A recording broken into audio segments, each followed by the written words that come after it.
Hello, everyone. I'm joined again by the prolific author Tony Sullivan. Croeso nôl, Tony. Welcome back. Yeah, thanks for having me. So, since we last spoke, I've read another one of your books. This is your most recent on King Arthur, not blurred this time. Um, this one's great again. King Arthur and the Battle for Britannia. It's a breath of fresh air, really. Very fair and rational appraisal of the Arthurian tradition, and a book I would encourage viewers to read. Because one issue that we have with a lot of these Arthurian history books are the authors often cherry pick evidence, bend sources to fit their often quite implausible theories, which can be really frustrating. But this is the very antithesis of these sorts of books. All the main aspects of the tradition are addressed and analysed by Tony, and the summaries and conclusions are always fair. The cover art is great too. When I posted this a couple of days ago, someone commented that cover art is awesome. So I have to agree with them there. Um, but the content of the book is really impressive too. It's extremely useful and an informative book. So we'll be talking about Arthur at length today, and we'll try to see what the real history is behind the legend. Um, Now, before we go into Arthur, though, let's just address a couple of things from our last interview on the Coming of the Saxons, your most recent book. So that's this one again. The interview was really well received. We've had a couple of comments and questions relating to the interview, which is worth picking up. Now, before I forget, I'd just give a shout out to Paul Smith, the esoteric explorer, who mentioned our first interview on his live stream last week. That's a great channel too, and I encourage people to go and subscribe over there. He's got a lot of great interviews coming up as well. I'll put a link in the description. Okay, so firstly, there was some uncertainty in the comments about the religious practice in Britain in the post-Roman period. So could you clear this up a little bit for us, please, Tony? Yeah, fine. Yeah. So first of all, to put it in the context, you had the Constantine I, Constantine the Great, was declared emperor in Britain 307, I think it was off the top of my head, and he went on to unify the empire, and he eventually steered the empire towards Christianity, basically. So you had 313, you got the Edict of Milan, which basically allowed Christianity to flourish, because before that it had been banned. Various emperors had pogroms against Christians. And then, but it wasn't until 380 when you had the Edict of Thessalonica, when Theodosius made it the official religion. So by 380, remember, Britain is still part of the empire at this point. Christianity becomes the official state religion.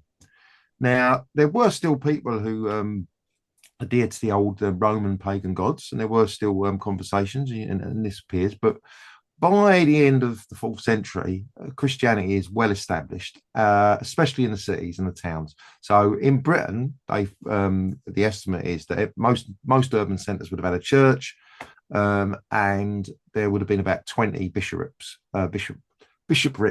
And we know that in the mid fourth century, three British bishops went to a synod, I think in northern Italy. They were described as so poor there to beg for money to get to send them back. So the church was definitely well established. Now, try and put a percentage on it, it's impossible. It does seem that the indigenous paganism petered out. The last evidence of a shrine is the mid fifth century, so maybe early decades. There was still some paganism, indigenous paganism. But it seems that by the time the Germanic settlers arrived, which was about 425, after the Roman Empire finished, the indigenous paganism had kind of died out. So the Germanic paganism that came in was new. Now we know that Christianity had a big influence in Britain because you have this incident with the Pelagian heresy, and the sources say that so Pelagian was a Brit. He's various sources called a portly Scot, which is, he might have had an Irish background. He's called a Briton. He's usually derogatory terms. Um, and there was a major rift, and some Pelagians were sent to Britain. So there's this mate, Pelagian was sent to Britain in 418 as kind of like exiled from Rome. So Britain was seen as somewhere you might send a heretic. And eventually, Augustine and Pelagian had this debate. Augustine's view won through. Pelagian was declared a heretic. And in 429, so this is 20 years after the Roman Empire finished, 429, some Britons arrive in Gaul and request help from the church to defeat this what they think is a heresy. And so the Gallic bishops prepare a synod, and then the Pope sends Palladius to Ireland. So we know there's a Christian community in Ireland. And he authorizes Germanus to Britain. And Germanus comes to Britain in 429. And he's met with throngs of crowds. And obviously, it's a religious text. So it's not like accurate history, but you still get a sense of this town still surviving. There's a religious community. There's this big debate that's been held somewhere. And the Pelagians apparently lose this debate, and Germanus goes back home, not before helping the army, which still exists 20 years after Romans left, defeat a raid by Scots and Saxons. So 10 years later, he comes back and defeats the Pelagians again, but this time he takes them away in chains. Whereas before they're defeated and confounded, and you have words like that. This time you get a sense that the Roman Church is now very much in control, because the Pelagians are actually taken away in chains back to Gaul. So you get a sense it's a Christian. You get a very big sense this is a Christian culture. In fact, you get a sense it's a Roman culture still as well, even though politically they are separate from Rome. So yes, definitely a very heavy Christian. Whether it's 100%, don't know, but it's definitely Christian. And all the later references to Arthur that do mention religion, he's Christian. There's no doubt about it. So all these stories you get modern tales with Merlin being a pagan wizard and things like that, it's kind of nonsense. So yes, I think we can almost certainly say if Arthur was historical, he would have been a Christian in a post-Roman Britain. Yeah, a Christian warrior, you could say. Yeah, well, and he is depicted as such, with supposedly carries the image of Mary on his shield or shoulder, depending on how you translate that bit of text. You could maybe compare him to Germanus in that way, I suppose. Yeah, possibly. Yeah, yeah. Now, could we take it back even earlier, maybe? Because I think Gilda seems to indicate that Christianity arrived in Britain at a very early date. I know, of course, you've got the legendary material then, but Yeah. it's So in Joseph of Arimathea with arriving in Britain. oh yes, and he's linked to Glastonbury, which in turn is linked to Arthur. Yeah, I mean that. I don't. It's possible. Anything's possible. I mean, you have this also Lucius in the 2nd century, King Lucius. King Lucius. Yeah, I mean, I don't know. I mean, there's no reason why Christianity wouldn't have spread. And we know it was in Gaul fairly early, so why not?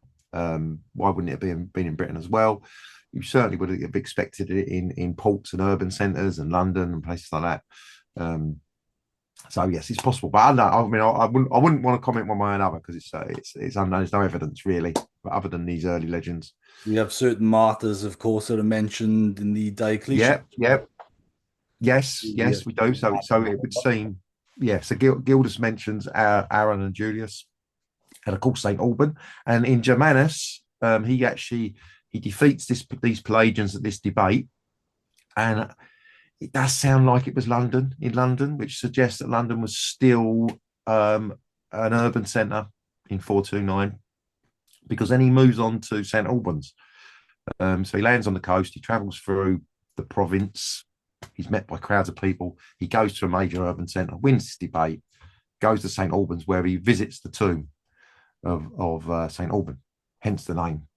Hence the name. Of course, at the time it would have been called Verulamium, but he visits. So we know that there was a tradition of saints in Britain. So yes, so definitely we know there were Christians in Britain before the fifth century. Yeah. Now, some of our pseudo histories speak of a Brad Cechihirion, the treachery of the long knives. Yeah. So, what was this event? Okay, so the Historia Brittonum. We've put it in context just very quickly. In that you've got the end of Roman Britain. The Britons are now independent, and I said in the last video about all these different political and cultural differences, and perhaps even religious differences. Um, and then you've still got five provinces. You've still got a structure. You've still got military commands. And then 200 years later, you've got all these petty kingdoms. And somehow, in between these two events, you've got this fracture of the provincial structure, and you've got this change in cultural identity and all these other forces going on. And all the sources that do date Arthur, not that we can trust everything, but all the sources that actually date him, put him smack bang in the middle, round about 500, give or take, a generation. So there's a lot of decades between what we're about to talk about and Arthur. So you have the end of Roman Britain. Gildas talks about devastating raids by Irish and Picts. Doesn't tell us how long. The Historia Brittonum tells us they went in 40 years of fear, but we don't know if he's dating that from 409 or if he's dating it from 388, from when the Magnus Maximus takes the troops out of Britain.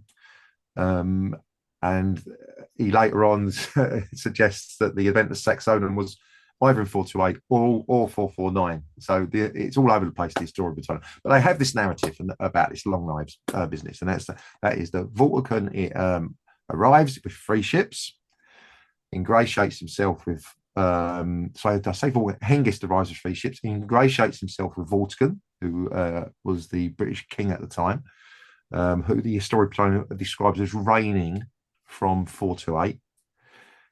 So Hengist and Horsa arrive with 3 ships, and then at a later date, the Britons decide they can't afford to feed and clothe them. The language that's used in Gildas and also the story suggests it's kind of an official Roman federati type arrangement where they're paying an owner, they're paying a fee or whatever, they're allowing them to have a portion of land.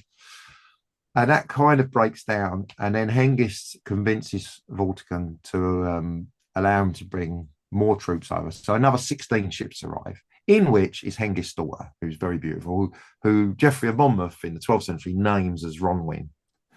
And Vortigern falls in love with her, decides he wants to marry her. And so Hengist agrees, but one of the conditions is he becomes the way he describes it's almost like a magister militum. He's going to advise Vortigern. So this happens, and then another 40 ships arrive. So 40 ships, 50 to a ship, you're talking about 2,000 men. We're not talking about thousands and thousands of people here. So it's kind of believable. It's not implausible. And these are sent to the north. And the way the text suggests near the wall, which one might assume was Hadrian's Wall. Of course, we don't know that. It could be the Antonine Wall. We don't, because we talk about the Irish and the Picts raids, but then they're pushed back from the wall. So maybe the Roman Britons reoccupied the area between the two walls. So this is going to be important when we come to the battles. This is going to be quite an important point. So these are settled up by the wall. And then the text goes on, and then Germanus arrives in the text, although Germanus in the Historia Brittonum is nothing like the Germanus in the life of Germanus, which is written by Constantius of Leon in 480.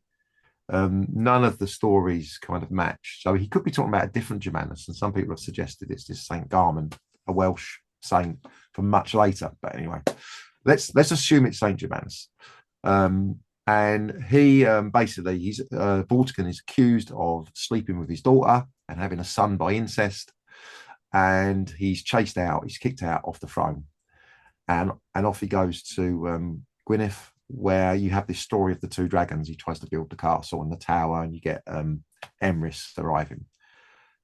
But the important point is Vortimer, his son, takes over, and Vortimer fights against Hengist, and he has these 3 or 4 battles. So he describes 4 battles, but then he says he besieges Thanet 3 times, um, and drives them out. And there's various battles that may correspond with battles in the Anglo-Saxon Chronicle.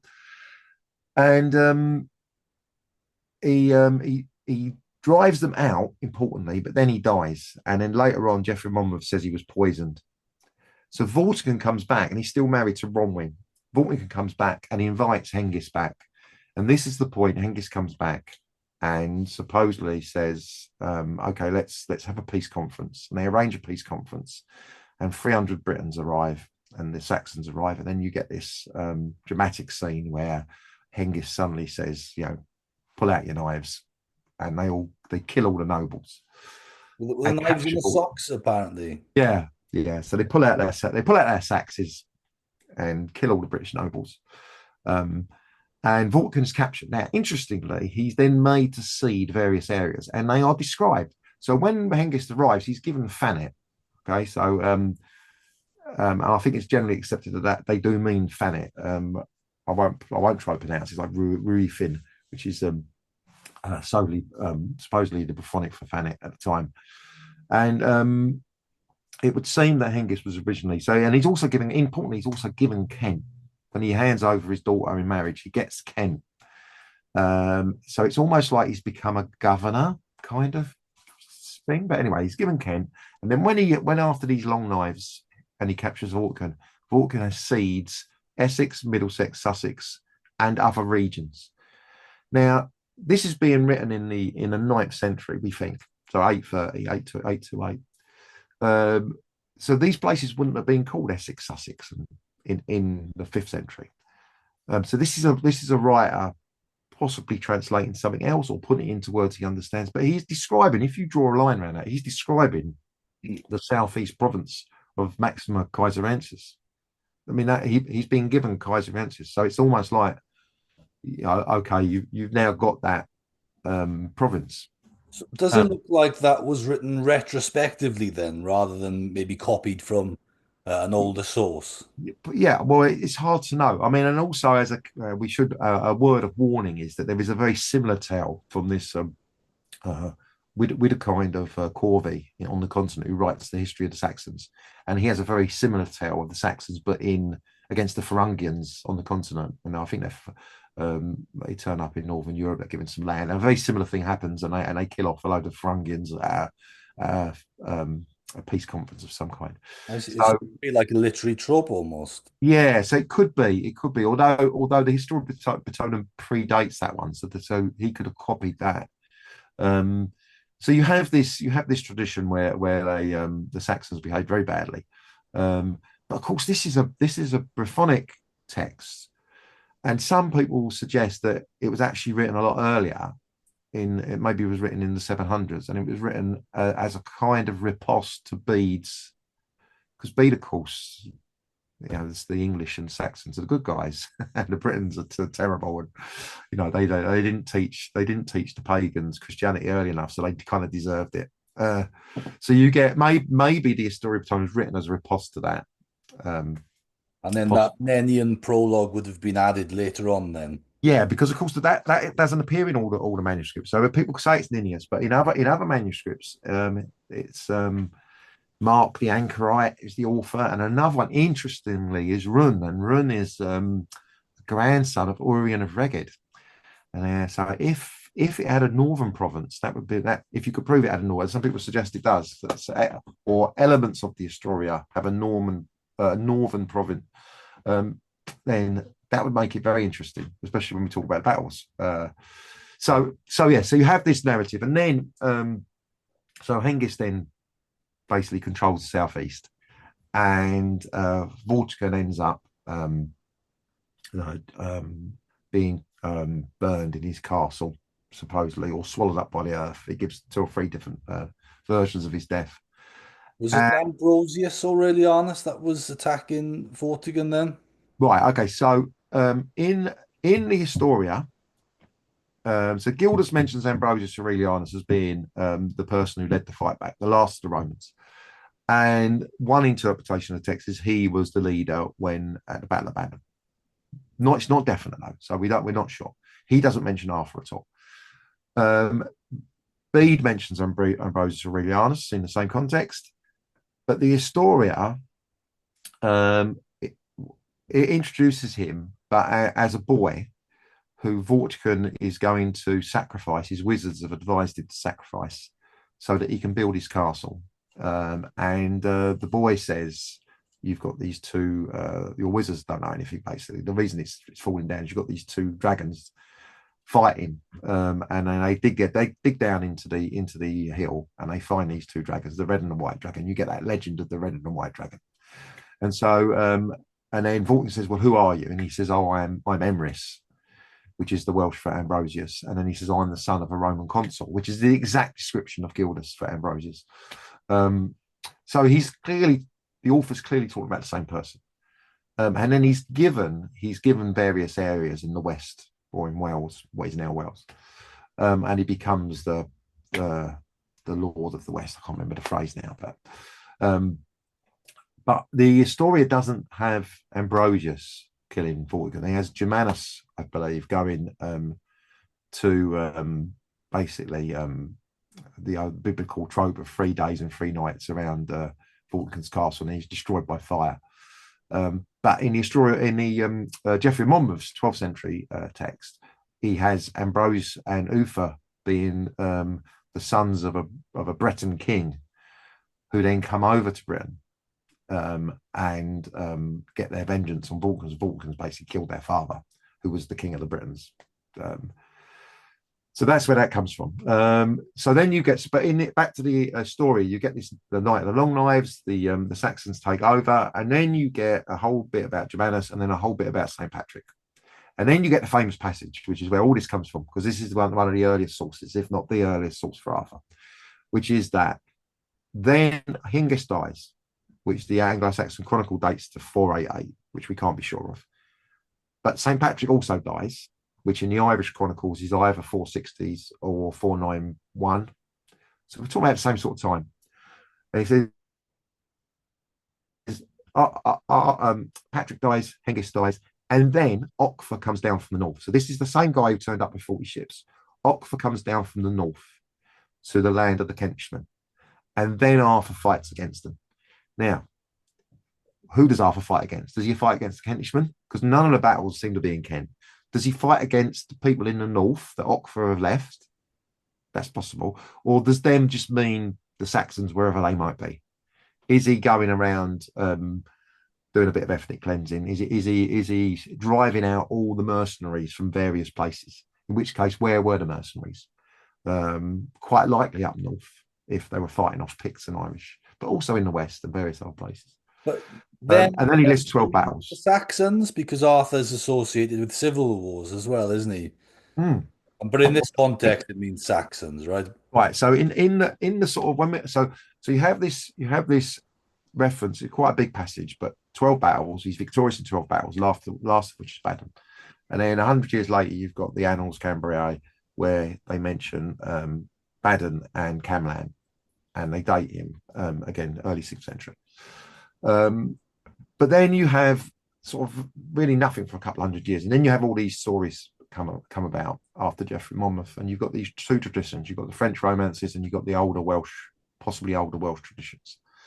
And the older Welsh traditions do not really mention him fighting Saxons. He's fighting giants and going on adventures, and he's going to the underworld, and he's fighting, stealing Irish cauldrons and fighting magical pigs, which could represent an Irish king, possibly, maybe. But but the French romances, they have him. His court is the backdrop for all these knights doing all these knightly adventures. So it's really Geoffrey of Monmouth who has him fighting Saxons, and the Historia Brittonum talking about these 12 battles. The actual stories themselves, there isn't a lot of fighting of Saxons, and the Welsh tradition, there's hardly any really. And as you said, Camlan is a civil war. And funny enough, Gildas does say the Britons are kind of a bit of a lover of civil wars, which is part of their downfall. And he's still berating them when he's writing. Sorry, go on. I was going to say it's a pretty plausible account, isn't it, of Arthur in the Historia Brittonum, at least. Obviously, later on, the story gets exaggerated, I would say Arthur becomes assimilated into the Celtic mythic cycle, rather than the other way around. We'll talk about that a bit later Yeah. on. So, The go on. early sources are quite plausible, I would say. Well, if you just take the Annals Cambriae and the story of Brittonum, um, they are just saying, well, here's a warlord. He's a leader. But they use this phrase "Dux Bellorum." That just means he's a commander. He's a leader of battle. So they don't say he's a king. They say, he fought with the kings of the Britons and he was the commander of battle. So he could have been had a position in a late Romano civic administration, or he could have taken over kind of a Dux or comms role. There is a very similarly named Roman military rank, I believe, isn't it? That's Yeah. So the late Roman military command in Britain, you had three commands. You had the Dux, or the Duke of the Britons, which was in the north of Britain, and they tended to command a border area across more than one province. So if this Valentia had been created and the northern province was split in half, you would have had two provinces, and the Dux would have commanded Hadrian's what he did. So we have a document that says he commanded all these northern forts. And then you've got the Count of the Saxon Shore. So you've got all the forts along the south and east. And then you've got the comms Britannium. So the comms was the main guy in charge. And then the Count of the Saxon Shore and the Duke of the Britons basically answered to him. But who knows if that structure survived? We don't know. But when the historian says the Dux Bellorum, we can't really equate that to an actual position, because in Saint Life of Saint Germanus, when he takes over the army and fights against it, he's also called the Dux. He's the Dux Prioli, I think, the commander of war or something like that. the So Historia seems to be evoking Germanus in a way. And yeah, I've also seen some people suggest that maybe the Historia was evoking Joshua's description in the Bible as well. yeah. Well, that's a hotly debated. That is a hotly debated topic, which could be. So, I mean, some people say dismiss the historic completely because it has elements in there which seem a bit unbelievable about Trojans turning up and things like that. But there's nothing in the later Historia that you could point your finger at and say that is definitely not true. There's nothing like that. There's lots of things we don't know. They mention people we don't know. The Historia also says, and Utegin fights against them as well. But no one remembers Utegin. No one cares because there's no stories about him. So, Yes, there's um, not much about him, unfortunately. Yes, three but resistance leaders, isn't there? Is Arthur, Utica, and Vortimer.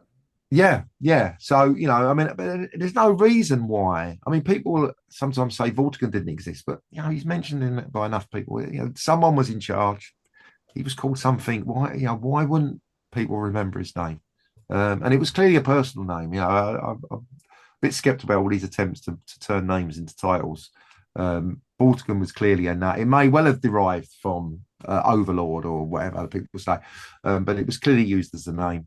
Same Yeah, for the Arthur. name has this Tayron element, but I think other personal names also have that element as well. Yeah, yeah. It was quite popular. Um, so you have this. So the initial story of Arthur is he basically Oxford comes down from the north. Arthur then fights against them. So you have then these 12 battles. So then it's like, okay, well, when did Arthur fight and where? Well, the when is fairly simple. It's the easiest one to answer, which is so the Historia Brittonum says after the death of Patrick and Hengist, but before the reign of Ida. Well, Ida was the first king of Bernicia, and we've got a tentative date for him of 547. And Patrick and Hengist, as I said, were kind of 480s, 490. So somewhere between 480 and 550. That's where the Historia says. Then the Annals Cambriae say he fought two battles, 516 and 537. And 537 is Camland, where he dies. So it's the same time zone.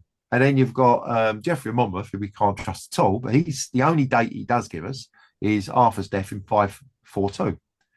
So they all place him in that 480 to 550. And then the saints' lives, which appear later, which again we can't trust because they're all basically stories of saints. And they're basically saying, this thing happened, and then they were granted land by Arthur, and this is why we own all this land here. So you can't really trust them, all written in the sort of the 12th century. Although a couple of them do predate. I think one of them at least predates Geoffrey Monmouth. Yeah, But interestingly, they're all the same date. They're all the same date. They're all saints between late fifth and mid sixth century. And if he was a mythical figure, if he was completely made up, given the number of saints that was around, when you read the sources, it's like you walk out your door and you tripped over 5 saints every day. They're just all over the place. You'd expect him to be associated with saints up and down the country from the 5th to the 6th to the 7th century. And he's not. He's associated with a small number of saints, all dated late 5th to mid 6th, and all active in southeast, South Wales and the West Country. And that's interesting. I find that interesting because it was written, all these saints' lives were written with the expectation that the reader would accept what they said. And this is why we have these land rights, because this king was historical. And he got, whether he was or not, I'm not saying, but you wouldn't write it about, if you was making up something now and you wanted to date it to someone, you date it to Henry VIII. You wouldn't date it to Superman, because anyone reading knows Superman doesn't exist. But you might forge something about Henry VIII. So I think people at that time believed Arthur was historical, which is important, I think. he's a bit different in the Saints' lives, isn't he, Arthur? He's like a foil to the Saints, you could say. Yeah, exactly. So he's not the king in French romances. He's always behaving a little bit badly. And I think in fact one of them I think it's Saint Caddoc, where he's sitting on a hill with Kai and Bedwyr, and he sees someone escaping with a princess, and his first thought is, well, I quite like her. Mm. I'm going to have my wicked way with her. And they actually say, they actually pull him back and say, don't be disgusting, don't I be. think Kai and Bedwyr are the heroes that time. Yeah. Yeah, so and he, in Saint Padern, he steals his cloak. He's a cloak stealing naughty boy. Steals an altar from I think it's Saint Caranok. He steals the altar, and Caranok says, "Have you seen my altar?" And he says, "Oh, no, I've not seen it anywhere." And then he ends up having to say, "Oh, actually, here it is," and apologising. And then lo and behold, he gives lands around. They believe Carhampton, I think it is. He gives the church loads of lands, so the local church can say, "Oh, look, King Arthur gave us all this land." Yeah. So, yeah, let's take it back a little bit earlier. Arthur is associated with these 12 battles in the history Yeah. of Britannum. So, what do we know about the battles, and what can we sort of plausibly speculate about them as well, do you think? Right. Okay. So I have done a book. I did do a book purely on the battles there, just to plug my book there. I did do a book purely on the battles. So there's a lot of nonsense talked about the battles.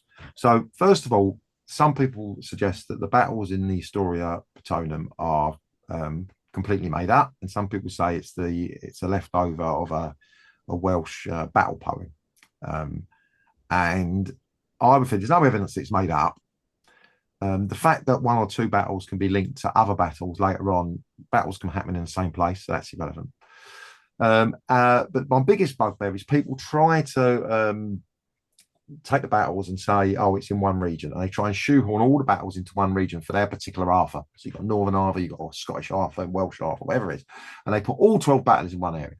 So I think if we step back from that, the actual historians, a lot of them will say none of these battles can be located. But then all of them, virtually all of them, will then caveat that by saying, oh, yeah, accept this one. I won't accept that one. So there are, if you look at the 12 battles, there are some that we cannot locate, but there are some we have got a very good idea. So if you go through them, so the first one is the Battle of the River Glen. So there's only 2 River Glens left in the country. One is in Lincolnshire, one's in Northumbria. But that could be anywhere. There could be a lost glen somewhere. Then you've got 4 battles. The River Douglas or Douglas, but then there's millions of them all over the country, and there could have been in many more that we've lost. But then it says That name Welsh today is developed into Dilas or Dillais or even Dowlais, and those rivers and streams are absolutely everywhere in Wales yeah. today. But importantly, it says in the region of the Linwe, and the region of the Linwe, most historians say is probably Lindsey. Some people have suggested it's up north. Lennox and Lindum there was a Lindum in Scotland, but most people say it's probably Lindsey, and that makes sense because we've got loads of mercenaries put around Lincoln, and we see them clearly a ring of mercenaries, and we've got cremation pot urns left, and that kind of contracts in, and eventually that becomes a early Germanic kingdom. But there's evidence that it survived as a Brythonic polity into the 6th century with a church, interestingly enough. That's interesting.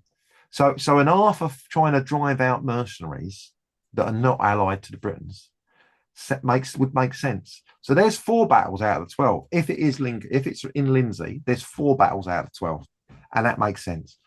And then if you imagine that the provincial structure broke down and all these kingdoms emerged, you'd expect the battles to be somewhere on a kind of border area. If you was to draw a curve from the Wash to the Humber, you'd expect the battles to be either side of that. And when you do it, when you actually try and plot these battles, they kind of there's a more northern options, but it is kind of on this curve. And interestingly, the kingdoms that emerged are all based on the civitates in the west and the east, but not down the middle. So the Atrebates, they just seem to disintegrate into nothing. Whereas the Cantai and the Demeti Dyfed, they appear as kingdoms. And then you've got the 5th battle with Bassus. Well, we got no idea. Some people say Bash Church. And that's a very, very good candidate, but we don't know. Shallow water could be anywhere. Then you've got the one that we can almost certainly locate, which is interesting, which is the Celadonus, which is the Caledonian Forest. Now, the Caledonian Forest stretched all the way down into southern Scotland, so it could be anywhere. And if you think of an Arthur fighting between the 2 walls, that's quite possible. The difficulty is that some people say, well, it's got to be above north of the Antonine Wall. And what the hell is a Romano-Briton leader doing fighting? Would he be fighting Saxons? Well, we go back to his story between him. He says he was given land near the wall. And again, which wall? Was it the Antonine Wall? If it was the Antonine Wall, and Opfer comes down from the south, and then the Britons say, right, we're going to drive out these mercenaries from the north. You can imagine there might be a battle in the Caledonian Forest somewhere. There could be. Britain's not a huge country either, so I mean, you could travel easily between places. Yeah. And again, see, people say, "Oh, yeah, I know people wouldn't have marched." But there's loads of battles. There's loads of stories in the 7th century of people marching from Gwynedd to the north. You've got Cadwallon and you've got Penda and you've got them all marching 200 miles. You Men know, of Gwynedd mentioned in the Gododdin as well, which was believed to have happened in the north. yeah. So you've got the Caledonian Forest. There's one. You've got Lindsey, which is possibly 4. Castellum Gwinion, not sure. There's loads of theories about that. But then you've got the Urbi Legionis. Now there's only one place that is called that, and that's Chester. And the only other place it could be is Carleon, but that tended to be called Carleon on Usk. But those 2 places, and the reason people don't like that is because it's too far away. But it's not too far away. It's 2 days' march. And we know Saxon pirates and Frankish pirates and Germanic pirates were active all over the place. So they could have easily, just as the Vikings did, they could easily have sailed round, landed, and been defeated in a battle, driven off. Or, again, mercenaries could have easily been posted to Chester or Collier. And after Opfer came down from the north, the Britons could have said, right, now's our chance to drive them out. And they could have driven out a group of mercenaries from an auxiliary fort, 500 strong, 1,000 strong. And then that's remembered as the Battle of Carleon. So, and whilst the historian calls it Urbi Legionis, it is called Urbi Legionis in the Annals Cambriae when they're talking about a synod. They say there's a synod at Urbi Carleon. So, Yeah, the later associations in pseudo histories between Arthur and Caerleon are interesting in that context as well, well. yeah, exactly. So that's and people say, well, okay, well, why is there a battle there? Well, the Saxons could have marched west, 2-day march, and tried to attack him at his base, or they could have sailed round, landed with a fleet of ships, and tried to attack him, or he could have turned up and driven them out because they were mercenaries, and It then is taken over. accessible by boat as well. You can go up the Severn Estuary, and then you can even sail to the Esk, up the Esk, and Yeah, of course. No reason at all. There's no reason at all to dismiss it. And then you've got the tribute, which no one can locate. People try. There's a slight hint from a very late poem, Parga, I think it is, who is the gatekeeper, which kind of suggests it's in the north, possibly up by near Edinburgh somewhere, which links it to the Godolphin. And then you've got the Bedouin, again, very hard to locate that.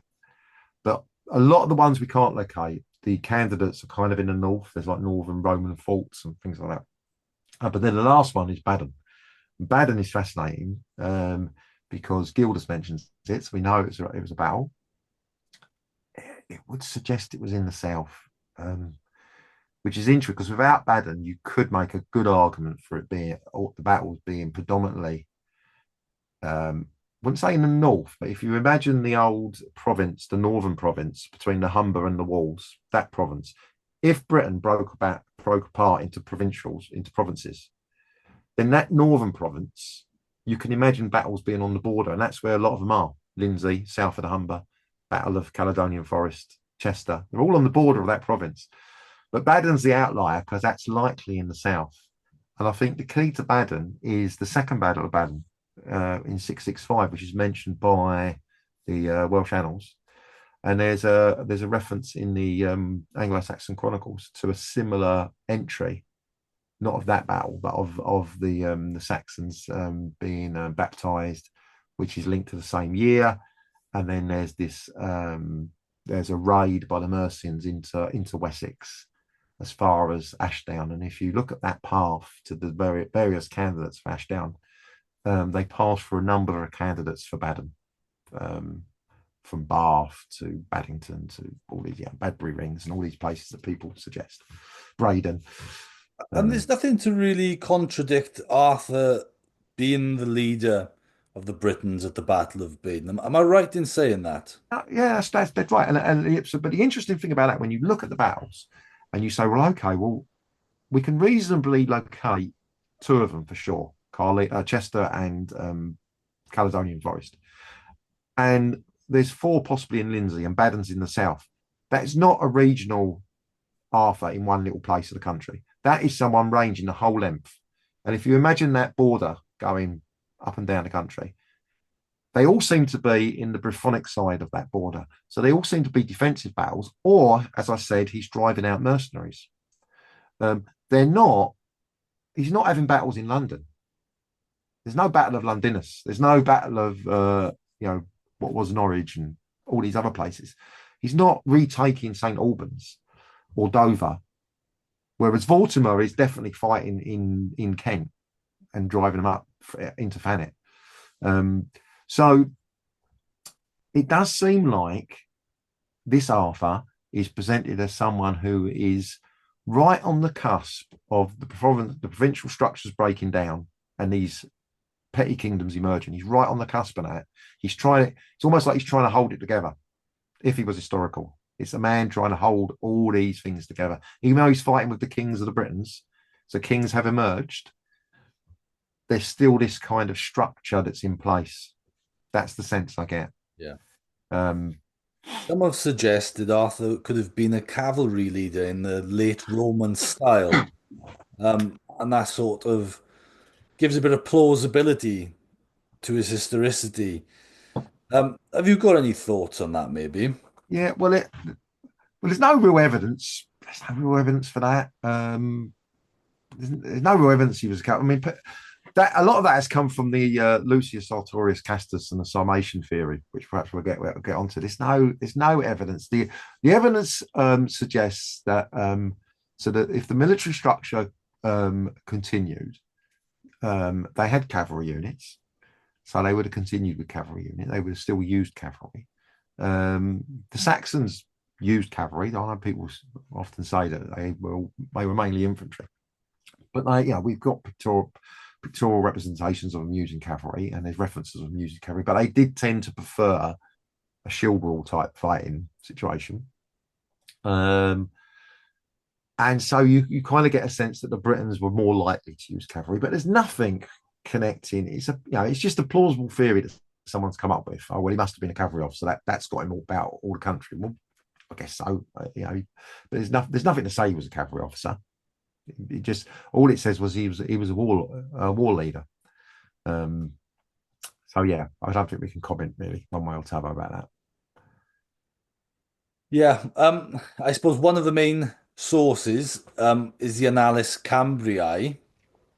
Do you see that as a valid source of history in the Arthurian context, or are they sort of retrospective entries? Uh, Um, well, some people have suggested that they were entered later, but there's no reason. There's nobody in there aside from I think there's one figure who supposedly have lived for 350 years. So there's entries like that which you can think, well, that's probably not 100% accurate. But there's no person in there that you can point your finger at. So that person has been proved to be um, mythical. So they all seem to be genuine references or entries. So whoever's entered them has genuinely believed that these are factual entries. There's nothing suggesting that's not the case. Nothing suggesting someone's entering something they know to be false. And I think that's dated to 950s, I believe, and the Historia Britannica, as I said, is dated to 820s. Although someone interestingly has made a very good argument it could be much earlier, 700s. Now, I kind of think that whoever wrote the Historia Britonum and the Annals Cambriae wrote it with the expectation it would be believed, and they wrote it believing it themselves. I think that's fair to say. yeah, I agree with I, you there. I don't think you can say that about all later stories, but certainly those two, which suggest that at least by this 8th, 9th century, people believed Arthur was historical. Um, and, and then you've got the reference in the Godolphin about this person was no other Arthur. Well, some people say that was inserted much later. It's unfortunately the earliest copy is 13th century, but I think some historians, John Cock, I think he'd done an analysis of it and he suggested that it's a genuine 7th century Welsh poem, and there's nothing to suggest that the Arthur entry is added. So it does seem someone is generally saying this person is no Arthur. Now, whether he's talking about the same Arthur, we don't know. Likely is yes, but that doesn't mean he's historical. We could say this man was no Superman. Doesn't mean that Superman is The historical. implication of the poem maybe is that Arthur was believed to have been just a great warrior in his day. Yes, yeah, yeah. So you get yeah. So you get a sense that he was a war leader, and from all the later Welsh stories, he's a warband leader. He's got his merry men behind him. He's got Kai, but he's got all these stories of Kai and Bedwyr and various other people, and they're off going on adventures. And Arthur's very much part of that, and he leads some of the adventures himself. Whereas in the French romances, Arthur's court is the backdrop to stories about various knights going off and doing It's all the quests, isn't it? medieval type quests, and it is an invention. So the French, so I think the important thing is to say, right, the big turning point was Geoffrey of Monmouth. So 1138, he wrote his History of the Kings of the Britons, and that really kicked off the whole genre. And his story is a very fantastical pseudo history, and in it, there's lots of things we know are definitely not true.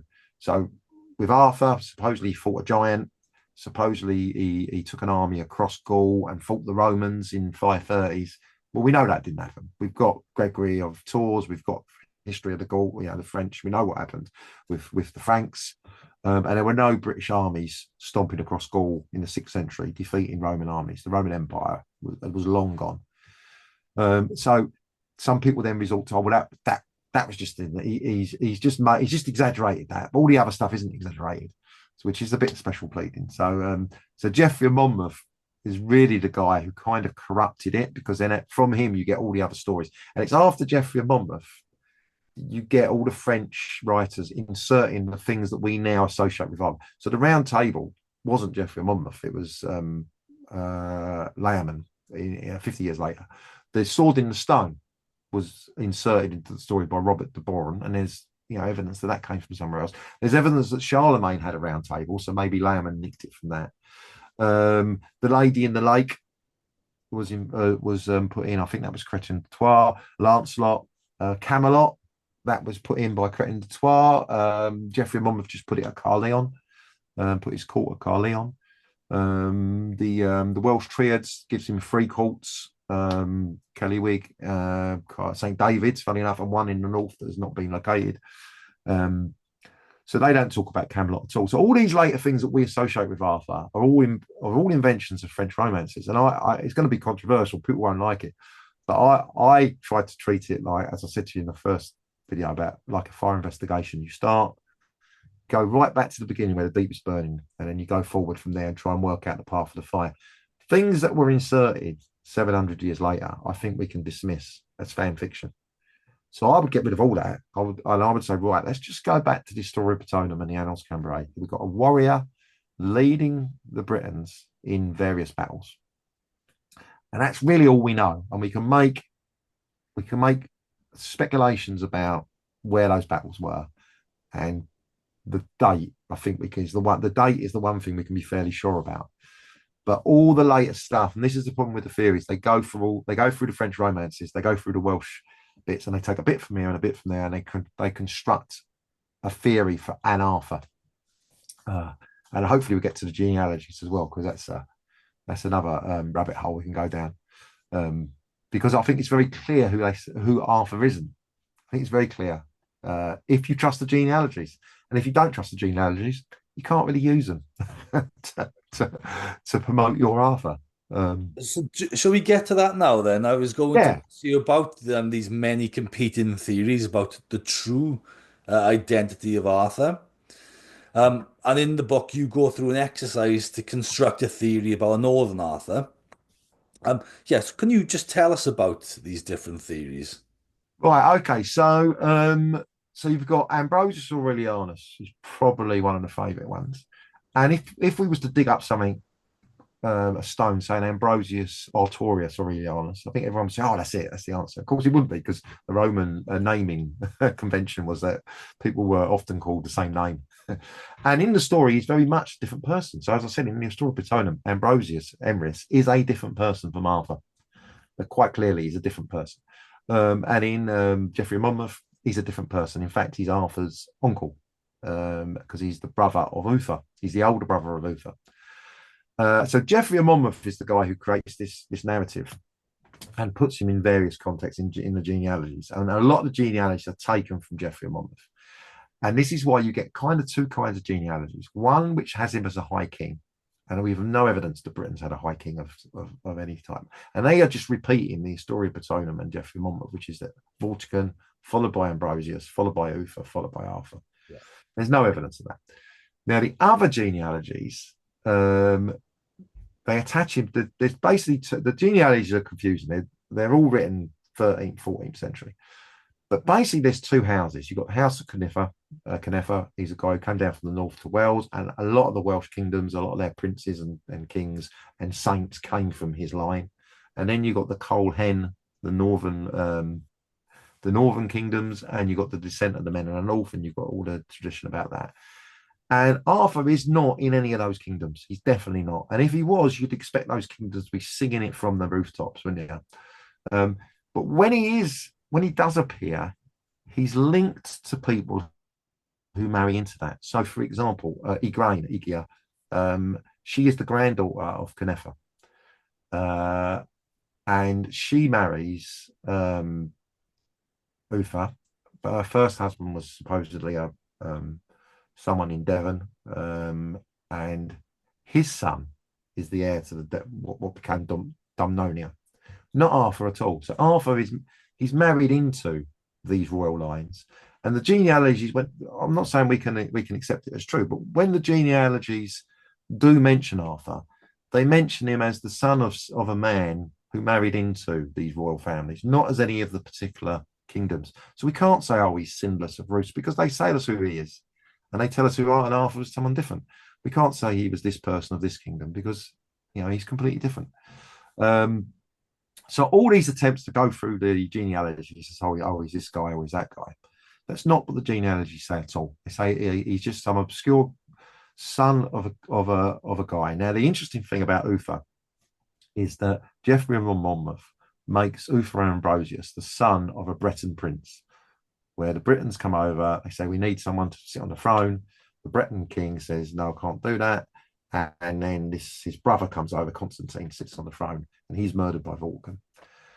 But the Welsh genealogies don't say he's a Breton at all. They say that Uther is linked to the Cornish house. So it's almost like the Welsh sources are saying, okay, we'll take Geoffrey so far, but actually we know he wasn't Breton. We actually think he was from Cornwall, and Igraine is always from the West Country somewhere.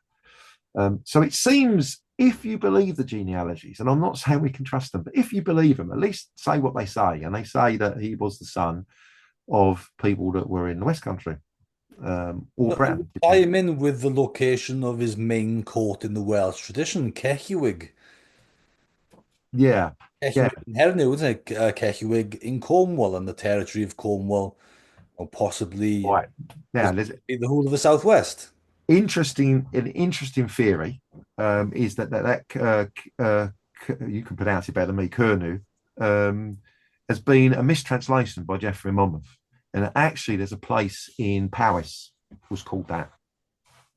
And actually, this has all been a mistranslation. And that Kernu Kellywig is actually in Wales, and it's the Kingdom of Powys, and it was all linked to Roxeter, and that was his power base.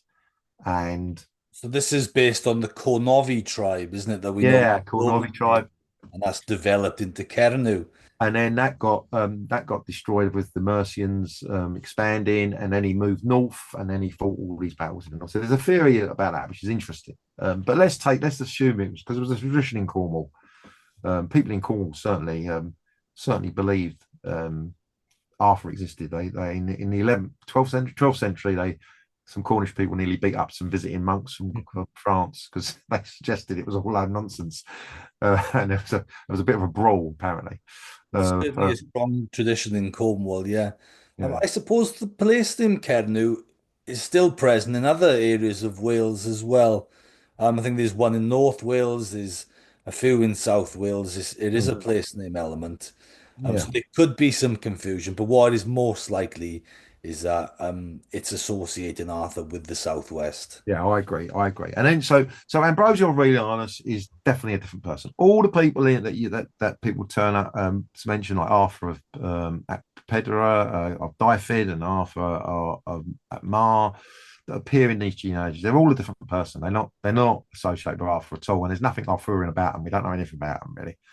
So there's no evidence for that. People are just hooking it on a name. And any ARF type name will do, it will seem. So anything that's ATH or ARTH, they just hook him on that. Riophilus was Geoffrey Ash's idea. Well, Riophilus, nothing about, all we know about Riophilus was that he led some troops against the Goths and lost the battle. I was never seen again. That's it. There's nothing Arthurian about him. He wasn't called Arthur. So Sidonius Apollonius, we've got letters surviving where he's called him Riophilus.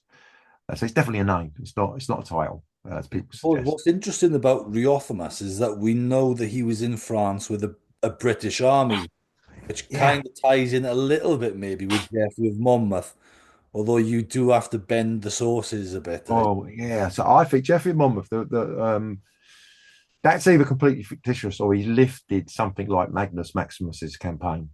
Um, There is a yeah. parallel there, definitely. I mean, Riophilus is interesting because he does say he by by way of the ocean, he led 12,000 men.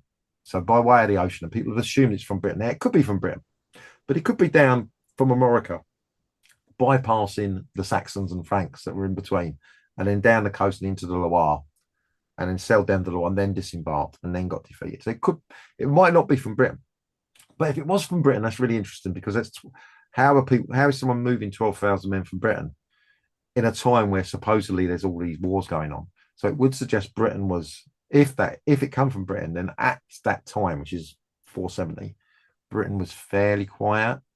So maybe this Night of the Long Knives happened after. But most people put it in the 450s and put this kind of like mercenary revolt in the 450s, 460s. So if it was, I mean, who knows what the political situation was? Who knows? But Riophilus, so there's no evidence for that. And then all the people who aren't called Arthur, they're always associated with a bear. It's always where he was called the Bear Man. Well, we've got no evidence of that. Cuniglassus, who's mentioned by Gildas, he's described as thy bear, tawny butcher, driver of the chariot of the bear, and things like that. People say, oh, that must be Arthur. Mhm. Or it's a reference to Arthur in some way. There's no evidence for that. And Arthur, the name is interesting because it appears to be come from Artorius, possibly. Could be Brythonic, but the people who are called Arthur, they're not in the Welsh genealogies. They're all linked to Irish genealogy. So you've got even Arthur of Dyfed. Dyfed was a lot of Irish immigration, and one of the genealogies appear to have Irish kings coming over. Yeah, But so you've got the name, just sorry, just pick that up on the name. The name is believed to have started as the Roman name Artorius, but then been developed in Brythonic to Arthur, essentially. yeah, because it doesn't seem to have come from Bear Man because you've got a different ending. Apparently, I'm not a Welsh speaker, but it could be Brythonic, but it's more likely, I think, to come from Artorius. And of course, a lot of British kings use Latin name. Constantine. Um, there's lots of examples of them using Latin names. There's nothing wrong with that. But Arthur doesn't seem to have been picked up by many Welsh kings. The 4 or 5 times he appears, and it's spread over 200 years. People say, "Oh, there was loads. It became really popular." It didn't really. It's not. We've got about 4 examples spread over 200 years. But they're all kind of like there was 3 of them are definitely Irish, and One then of one David, wasn't there? There was a Arthur up. Arthur from David. But the other one that comes up, we know nothing about him. So the other one that comes up is Arthur MacAden, which then would link into the Godolphin. Oh, maybe they're remembering him. But he's done nothing Arthurian. But then, of course, people will point out all the Arthur type named hills and mountains and places like that. But there's millions of them all over the country. So you've got Arthur's Seat in Scotland, places like that. You've got about 10 Arthur tables and 12 Arthur chairs and Arthur. They're all over the place, and they're spread in an arc all over the west and the north like that, but mostly in Wales, funny enough. So you Yeah, can't there's in use my local area actually a few hills named after Arthur. yeah, so you can't, and we've got no evidence that any of them were named it before the 11th century. Um, so yeah, even if they was, and what would that prove? If you got them all over the country, I don't know. Um, so if you go through them all, that very tenuous. There's none that are really strong candidates. The probably weakest one is the Lucius Artorius Castus, second-century Roman officer, and the Sarmatians. I mean, I did a book on that actually. Yeah, I did a whole book. I did a whole book on it. you're not keen on the theory though. Not keen on food at all. Basically, there's no evidence of any link between Artorius Castus, who was a real officer, and the Sarmatians. There's no link between him and the later Arthurian tradition. There's no link from the Arthurian tradition linking back to anything Roman. And there's no link between Sarmatians and the Arthurian tradition. So they've invented this whole story about the so-called Nart sagas, which were written down in the 19th century. And they say, oh, it's similar to Arthurian tales. But when you actually read the Nart sagas, they're not at all. Out of the 90 tales, there's about 2, which they point to. One supposedly has got a cauldron in it, and one supposedly has got a sword. When you actually read them, they're nonsense. It's not a cauldron like in the Arthurian legends. It's a cup, and loads of lizards jump out, and the guy's got steel whiskers, and he kills the lizards on his steel whiskers. It's absolutely nothing to do with the cauldron. I can't remember the guy's name now. When he goes to Ireland and steals the cauldron, and you can't get meat. It won't feed meat to a coward. Is one of them, isn't it? And another version is it restores life. So the fallen warriors. Yeah. So there's nothing like that in these Nart sagas, and we can't link the Nart sagas back to the Sarmatians anyway. And the whole thing about they use swords apparently is there's a story about the Alans sticking a sword in the ground and worshipping the sword.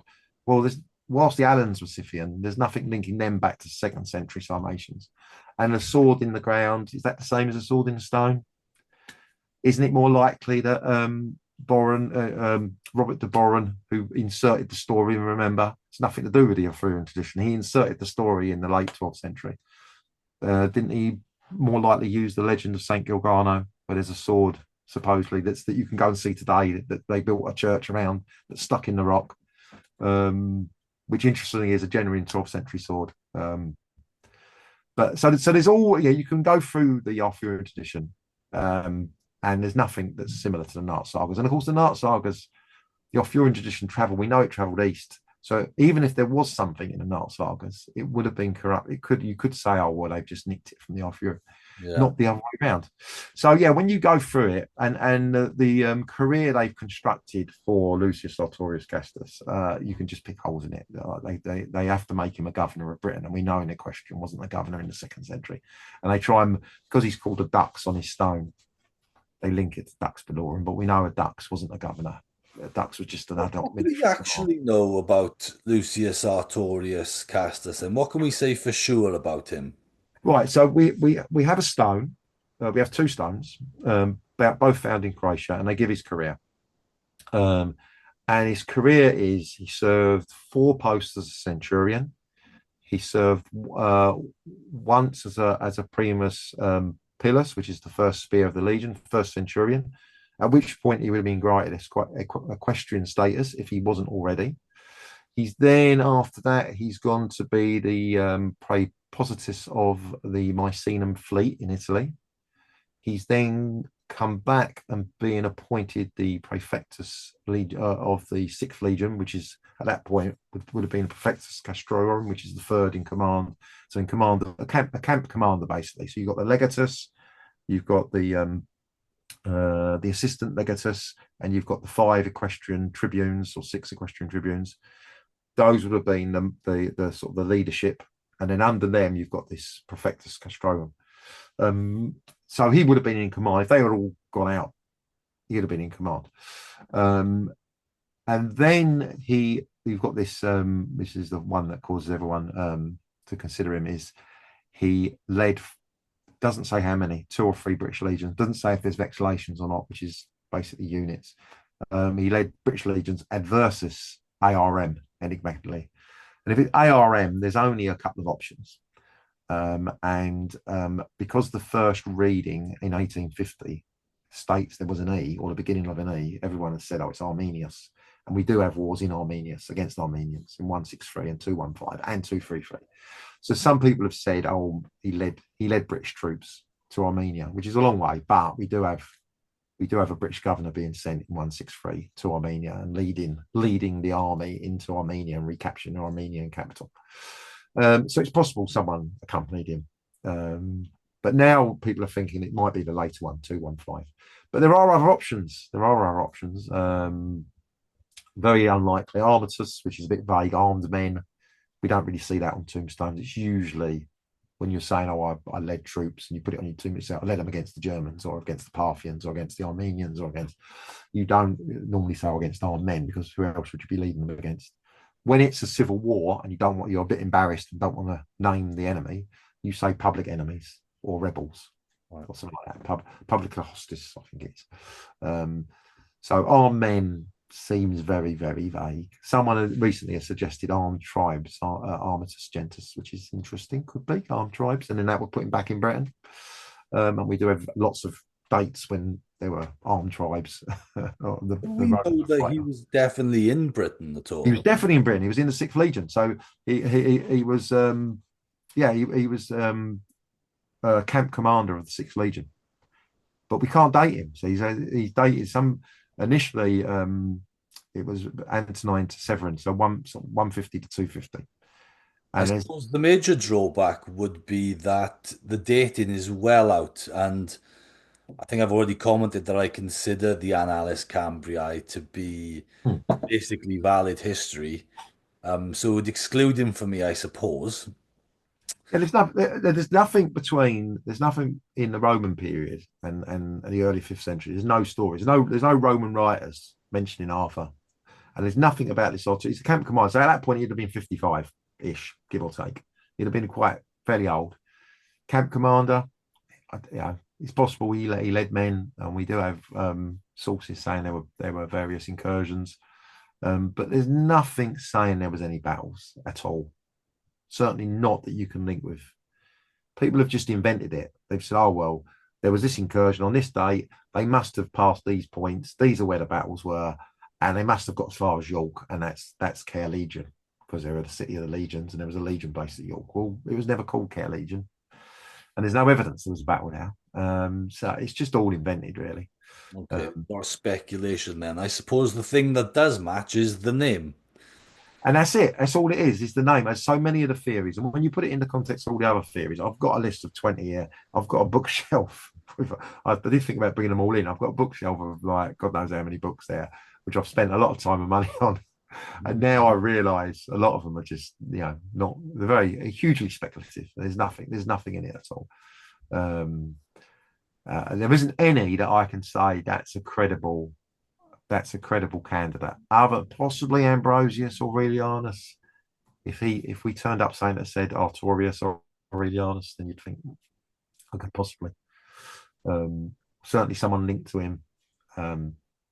But all the others, no, there's nothing. There's nothing at all.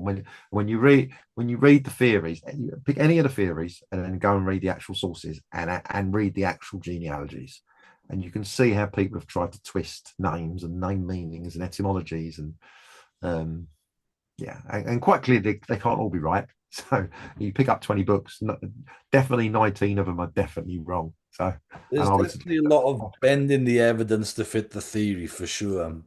and it's very frustrating because you spend a lot of money and time on these when you read, and if you're a lay person as I was, you're kind of taken in by it. You think, well, that seems reasonable. And there are some real sharks out there. I think I'm not going to name names, but there No. are some people that I think it's very poor what they've written. Well, Tony, let me ask you one more question then. Well, Now, in the book, you quote Guy Halsell, and he said the quest for King Arthur is fruitless. And there's certainly a lot of mythical material associated with Arthur. yeah, A lot of people believe that Arthur started as a myth and then mistakenly became historicized over time. yeah, Oh, yes. Can you tell us a bit about the mythical Arthur, please? yeah, sure, okay. So you can make it's an easy case to make, and hopefully I'll give people some because I think most people want it to be a historical Arthur. So I'll pull the rug from under everyone, and then I'll try and give everyone a little bit of hope. So there's no contemporary source that mentions Arthur at all. So that's the first thing. And we do have records. Gregory of Tours doesn't mention Arthur. He mentions various people, some of them in Britain, doesn't mention Arthur. We've got letters from popes going back and forth from various kings in the 7th century. No one mentions Arthur. And the 6th century even, we've got various records of popes.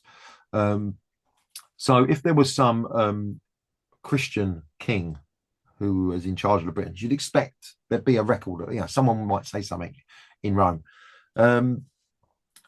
So there's no contemporary writer at all. Nothing is heard until this Historia Botanum in the 9th century.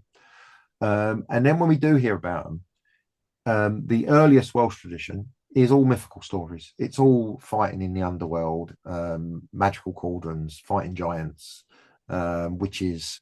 In Colwick and Olwyn, he goes on this long quest to basically Colwick wants to marry Olwyn, and Olwyn's father's a giant, and he sends them all on some quests.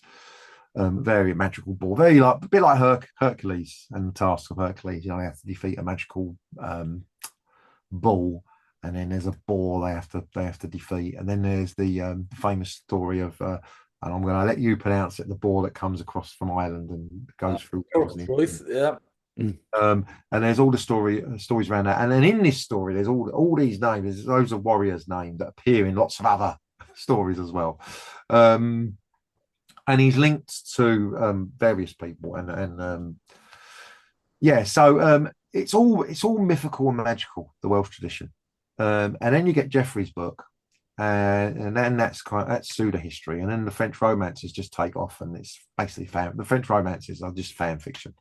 There's nothing really historical in them, so there's nothing really you can hang your hat on to say other than the Historia Botanum and Annals come. And if you was of that mind, you could dismiss them. You could say, oh well, our earliest copies are whatever 11th century or whatever it is, and someone's just inserted that because the story became popular, and someone just thought, wouldn't it be fun to try and insert it into an actual document. So that's it really. There is no evidence for an historical Arthur, or there's no good evidence for an historical Arthur, and so it's fairly easy to dismiss him as mythical. However, I would say there's still hope, because these two documents they are written with the expectation to be believed, and they're written by people I believe. I think it's reasonable to say they believed what they wrote, and they kind of mention him in passing. He's just another person in the record who fought against somebody, um, and there's no evidence that they lied about all the other people they've mentioned. So uh, I think it's quite possible there was an historical figure. But if there was an historical figure, I think we have to take the sources at face value. You know, all we can say is, I'm not saying we take the sources at face value, but we have to say what they say, which is that he's a warrior fighting between 480 and 550, fighting a load of battles that possibly can be placed all over the country, which implies something about the political situation. It implies there was still some kind of provincial structure holding on. And in the very late genealogies, tell us who he isn't. He's not none of these people that people say, but they do place him in a very particular place in the genealogies, which is he's the son of someone who marries into one of the royal houses that is the genealogies spend a lot of time with those families because that's where all the saints and various kings of the kingdoms are. So he's someone whose father married into that. He's not someone who himself is a king. So I think we could speculate that he wasn't a king. Because I did sometimes think, well, maybe he's a king of a kingdom that was disappeared. You know, think of whatever kingdom was in the Midlands, you know, Powys or west of Powys or around St Albans or perhaps Lindsey or whichever Brythonic kingdom got swallowed up early on. Perhaps he was a king of that. But there's no evidence for that. It's just speculation. So possibly he wasn't a king at all. And he was just the leader of a faction, or he was just a very good warlord and he just became someone who you was happy to lead your armies. So yeah, so that's it really. That would be my best guess at what a historical Arthur would be. Brilliant. Well, that's a great place to leave it, I think, Tony. Yeah, thanks very much for coming to speak to me over the last two videos. I'm sure the book, once again, encourage viewers to go and get this really good book. And yeah, and you'd be welcome to come on again and talk a bit more about some of your other books in the future. Yeah, it's been a pleasure. Thanks very much, Tony. Thank you very much. Thoroughly enjoyed it. Thank you very much, Richard. Right, bye. Ta-ra.